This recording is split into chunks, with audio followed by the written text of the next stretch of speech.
Good evening, everyone, and welcome to the NGV for tonight's Points of View, the third in a four-part collaboration between the Wheeler Centre, of which I am the director, Michael Williams, and the NGV. That was the most ungainly way of introducing myself that I've ever done. I just realised I'd forgotten and tried to cram it into a sentence where it did not belong. I'd like to acknowledge the traditional owners of the land, the people of the Kulin Nation, pay my respects to their elders past and present, and the elders of other communities who may be with us tonight.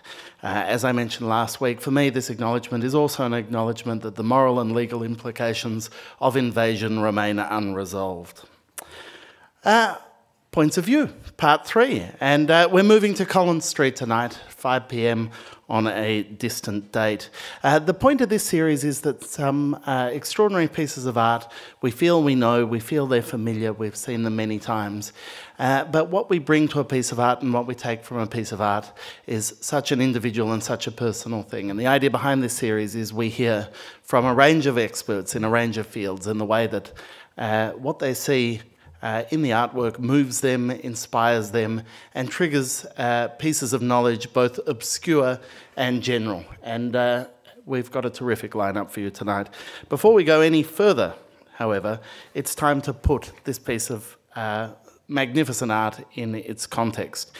Kirsty Grant has worked at the NGV in various capacities as curator of Australian prints and drawings from 1994 to 2007. And since then, she's been Senior Curator of Australian Art, and she's going to set up the piece for us tonight. Please make her very welcome. Thanks very much, Michael. I would also like to welcome Helen Brack, who's here tonight, and members of her family.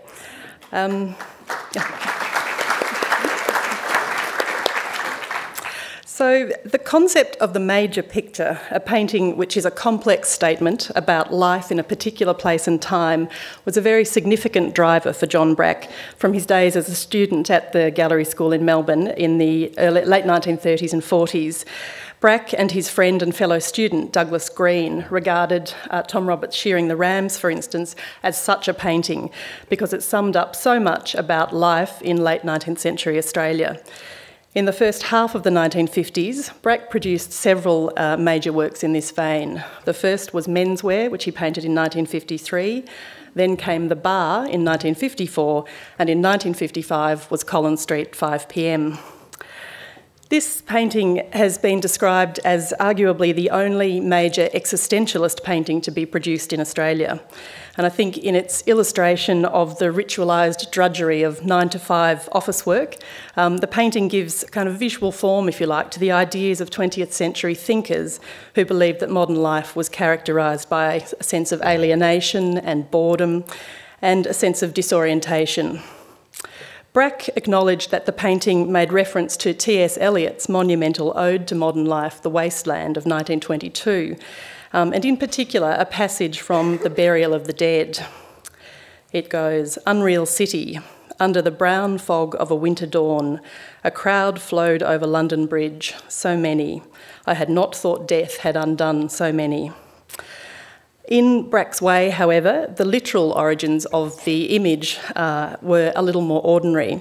It was his practice to meet his great friend John Stevens for a drink after work sometimes, and he would do so in the corner of Collins' house at 360 Collins Street, near the corner of Queen, where Stevens worked for Ian Potter & Co.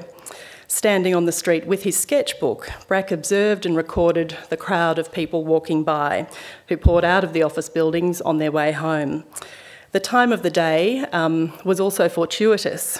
As Brack later said, "I used to stand in a doorway every night between 4:45 and 5:30 to watch the stream as it passed. The actors couldn't be invited to pose or even to stand still for a while, but by trial and error, a little accuracy began to appear."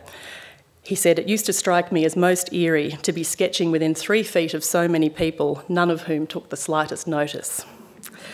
So it was these sketches that he made in the street and a series of photographs taken by another friend, Lawrence Corse, that provided some of the raw visual material for Brack's work in the studio. More detailed drawings followed, as well as a number of preparatory oil paintings or oil studies. This painting was shown publicly for the first time in a solo exhibition held at the Peter Bray Gallery that was in Burke Street in early 1956. An unknown writer, writing in The Age, described it as a tour de force, and in the Herald, Alan McCulloch wrote that it was a tribute to the artist's powers of succinct observation. Both the painting and one of the preparatory studies for this work were purchased by the National Gallery of Victoria from that exhibition. The gallery paid 180 guineas for the painting, and it's rarely been off the walls since that time. And in fact, it's one of the paintings that if, on the very rare occasion we do take it down, people say, "Where is it?" In a letter to the director of the gallery at that time, Eric Westbrook, soon after the acquisition was made, Brack wrote, "You may imagine that the purchase of my Collins Street 5pm is the greatest encouragement that I have had yet. I am properly grateful." And then, rather than completing the sort of requisite form that the gallery would send out asking artists about their working method and the meaning, if you like, of the painting, he enclosed a letter which in a way was like a summary of his practical and philosophical approach to making art. And he wrote, "One either has a subject or one has not. The abstractionists have not and tend to regard it as a sign of purity. But I believe it represents a sort of withdrawal from life that we can no longer afford. Painters whose racial antecedents include Hogarth, Rawlinson and Blake should not be ashamed of the subject. If I choose to paint the life I see around me, it is because I find people more interesting than things. On the other hand, one cannot, since Cézanne, be casual about the structure of the picture. So it seems to me worthwhile to try and attempt to reunite subject and design." He said, "I do not try to paint popular pictures.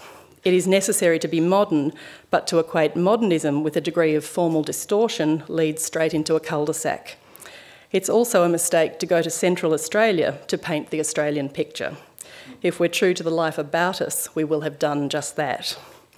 I think that statement tells us a lot about John Brack, for whom the business of being an artist was a very serious undertaking, and whose oeuvre across 5 decades was characterised by an intense interest and study, if you like, of the human condition.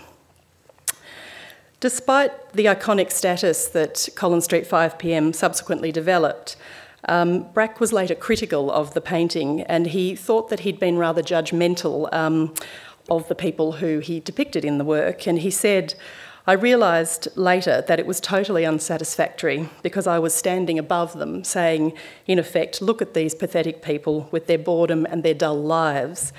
I should have known their lives were just as complex as mine, if not more so." And then he says, "So I sought different ways of making pictures that have meanings on many different levels." And for those of you who are familiar with Brack's later work, that will ring very true. I've only been given 5 minutes to speak tonight, so with that, it seems appropriate to allow John Brack the final word. Thank you very much.